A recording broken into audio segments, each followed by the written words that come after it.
and Technology Part 2. Chapter number 1, Hereditary and Evolution.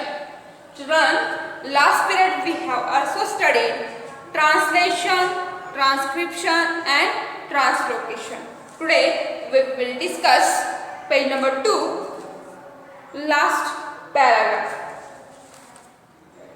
Living organisms can produce new individuals like themselves due to genes only, and some of these genes are transmitted to the next generation without any changes. तर काही जे living organisms म्हणूयात किंवा काही सजीव जे असतात, तर ते काही सजीव जे आहेत तर सजीवांमधील असणारे जे जीन आहेत तर ते जीन जे आहेत तर त्या जीनमुळे सजीव निर्माण होतात हे आपल्या सर्वांना माहीत आहेत. मग हे सजीव जे निर्माण होतात किंवा निर्माण झालेले आहेत तर सजीवांमध्ये असलेले जीन जे आहेत तर त्या जीनचे काही गुणधर्म आहेत ते काय होतात जशाच तसे पुढच्या पिढीमध्ये किंवा पुढच्या जनरेशनमध्ये संक्रमित होतात हे आपल्याला माहीत आहे बघा. तर आपल्या आईवडिलांचे किंवा आपल्या पॅरेंट्सचे जे जीन आहेत तर ते आपल्या जनरेशनमध्ये जशाच तसे आलेले आहेत किंवा असतात, बऱ्यापैकी तरी सगळे तसेच असतात.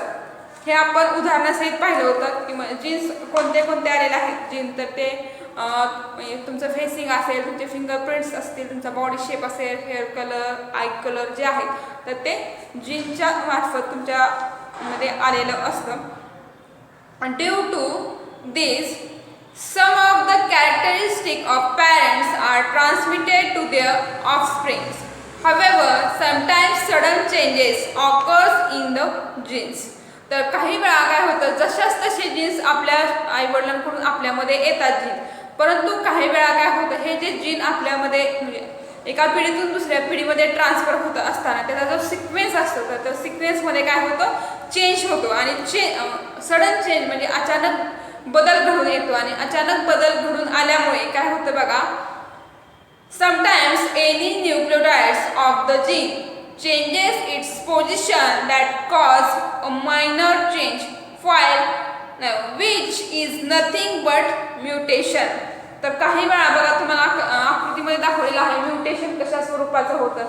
हा जो सिक्वेन्स आहे तर मेन सिक्वेन्स काय होतो चेंज होतो आणि त्या ठिकाणी रिप्लेसमेंट म्हणून दुसरे न्यूक्लियोटाइड्स त्या ठिकाणी येतात आणि दुसरे न्यूक्लियोटाइड्स त्या ठिकाणी आल्यामुळे त्याच्यामध्ये थोडासा चेंज होतो.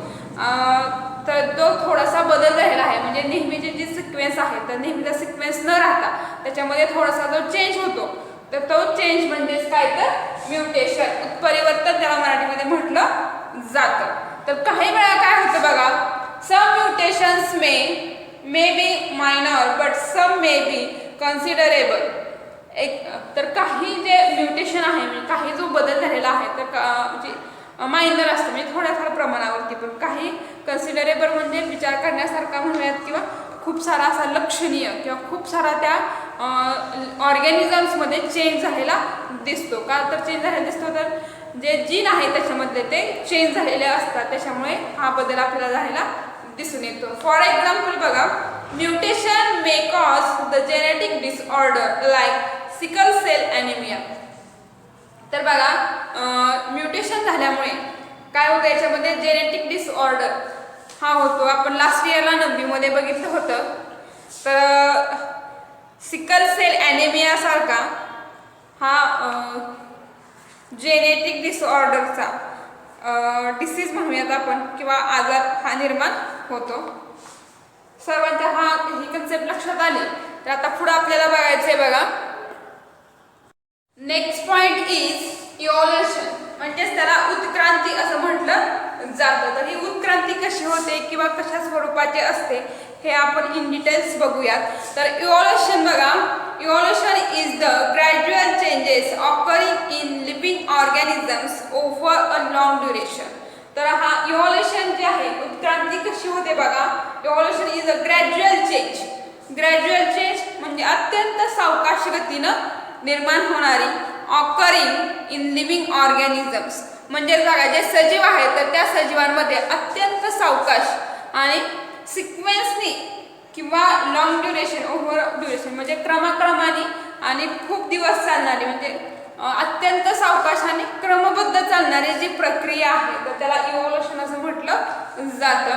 दिस is a very slow going process through which development of organisms is achieved. तर तुम्हाला ही जी प्रोसेस आहे इव्हॉल्युशनची तर व्हेरी स्लो म्हणजे खूप धीमगतीने किंवा अत्यंत सावकाश होण्यात या गतीनं चालणारी ही प्रोसेस आहे. तर या प्रोसेसमध्ये काय होते बघा, through which development of organisms are achieved.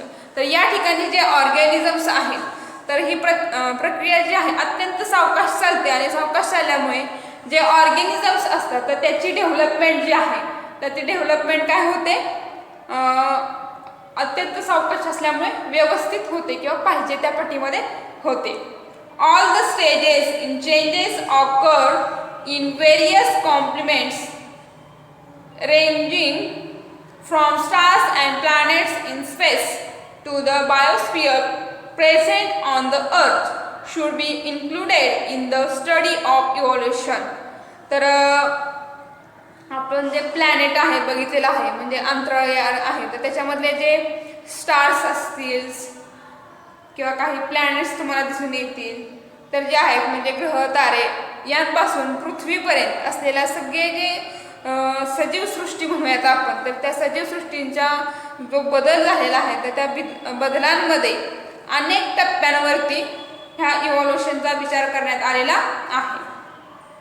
Formation of new species due to changes in specific character of several generations of living organisms as a response to natural selection is called evolution. तर evolution कशाला म्हणायचं आहे तर या ठिकाणी सांगितलेलं आहे.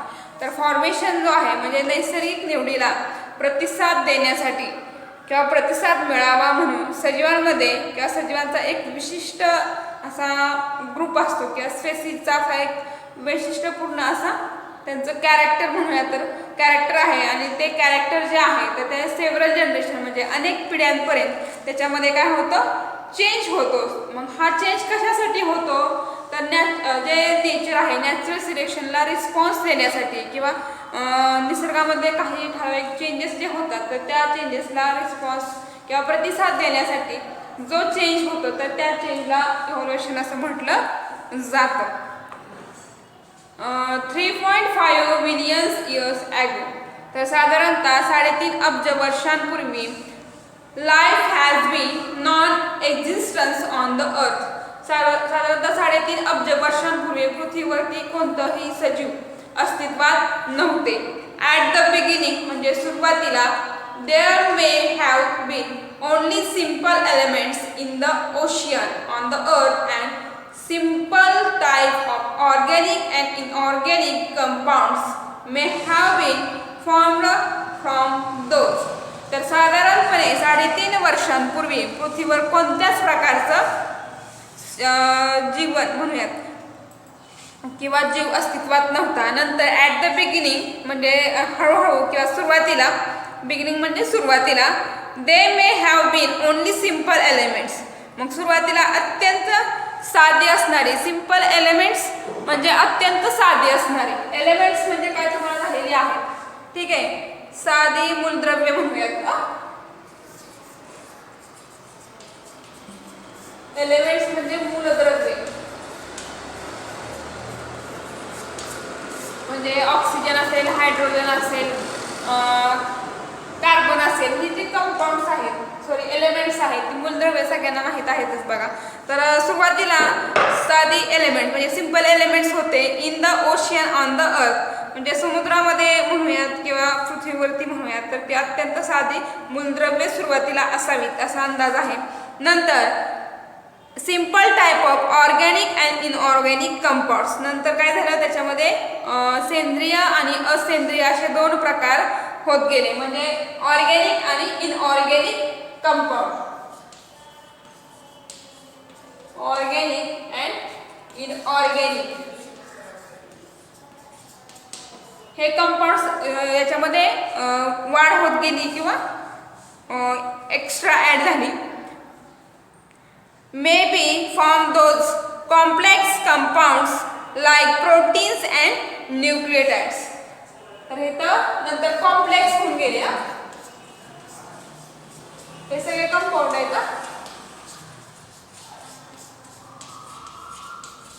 म्हणजे आधी ऑर्गॅनिक होते, नंतर इनऑर्गॅनिक झाले आणि नंतर कॉम्प्लेक्स कंपाऊंड आले. कॉम्प्लेक्स म्हणजे गुंतागुंतीची असणारी संयुगे. कंपाऊंड म्हणजे संयुगे इथं आलेली आहेत. कंपाऊंडला संयुगे मराठीमध्ये म्हटलं जातं. म्हणजे एकापेक्षा अनेक घटक याच्यामध्ये ऍड होत जातात, ते आपली संयुगे झाली किंवा कंपाऊंड्स. मग हे complex compounds like protein and nucleic acid may have formed over a long period from those simple compounds. तर या ठिकाणी काय झालं परत, जे कॉम्प्लेक्स कंपाऊंड असणारे म्हणजे गुंतागुंतीची जी संयुगे आहेत, प्रथिनं आणि जे न्यूक्लिक ऍसिड आहे, तर त्याच्यामध्ये तयार झालेली असावीत. याच्यामध्ये कॉम्प्लेक्स कंपाऊंडमध्ये कोणते घटक तयार झालेले आहेत, तर प्रोटीन्स. ठीक आहे, याच्यामध्ये तयार झालेला कोणता, प्रोटीन्स.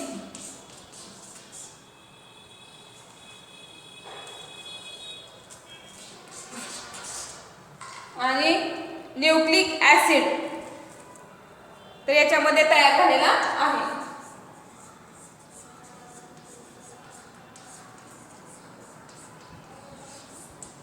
तर न्यूक्लिक ऍसिड आणि प्रोटीन्स या कॉम्प्लेक्स कंपाऊंड जो आहे म्हणजेच गुंतागुंतीचं सेंद्रिय संयुग आहे, तर त्याच्यामध्ये तयार झालेलं आहे. देन